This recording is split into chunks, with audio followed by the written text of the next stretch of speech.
Bien agréable parce que ça nous permet de voir 16 sur points. une autre approche. 16 pour les Monaco. Donc, Donc vous voyez que les scores sont assez similaires. Sur un saut difficile, parfois il est délicat de faire la différence sur le nombre de points. Même si une équipe est un petit peu en avance, les points suivants sont trop longs à aller chercher et on reste sur des scores quasiment à égalité. Donc eh bien, la 807, elle n'est pas hors concours celle-là. La 807. Elle joue le podium au championnat de France bien évidemment. Et bien là oui, il faut accélérer parce que évidemment on n'est qu'à 7 points, mais à ce niveau-là, des fautes c'est vite arrivé. Ils n'auront pas cherché les filles. Les One Big Girls sont trop loin devant. D'ailleurs, je pense qu'elles vont assurer leur saut pour leur moyenne en prévision des championnats d'Europe et en prévision de la Coupe du Monde, enfin du championnat du monde aussi en Australie et de la Coupe du monde au Bahreïn. Qui aura lieu au mois d'octobre. Donc c'est un gros rendez-vous avril et octobre pour les équipes nationales d'ailleurs de tous les pays comme les Italiens, les Qataris, les Français, les Belges.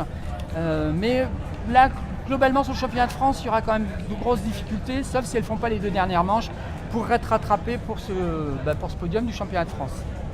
Donc l'équipe 807 VR8 Max qui pour l'instant est à la 2e place du championnat de France et qui vient de réaliser un joli 20 points. Donc on a 20 points pour eux, je ne l'avais pas noté.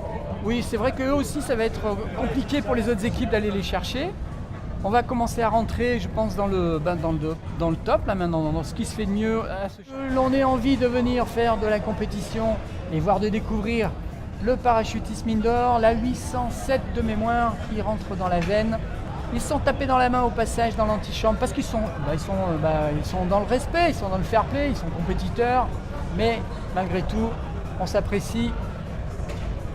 La 807 VR8 Max qui nous propose vraiment de très jolis vols et qui va assurer sa deuxième place au championnat de France et qui risque de faire une moyenne tout à fait honorable. Alors est-ce qu'ils peuvent aller chercher le podium sur l'Open? Parce que là, le championnat de France, ça me semblerait difficile qu'ils la perdent. Mais est-ce qu'ils peuvent aller la chercher? C'est dur, là c'est un peu dur quand même, hein. Il y a de l'écart. Ouais, il y a beaucoup d'écart. Surtout que c'est pour aller attraper les Italiens qui ont fait un très bon saut là à présent, quoi. Ils étaient à 4 points des Italiens pour la 4e place. Alors moi je fais une fixation sur cet accordéon parce que c'est vraiment la figure qui prend tout le diamètre du tube. Hein. Voilà. 22 points nous annonce Philippe. 22. Donc déjà, on peut dire qu'ils ne rattraperont pas nos amis italiens et qu'ils finissent avec un total de 203. Voilà. Et les Italiens à 208. Bon, ça sort, ça n'a pas l'air, c'est pas très exubérant en sortie.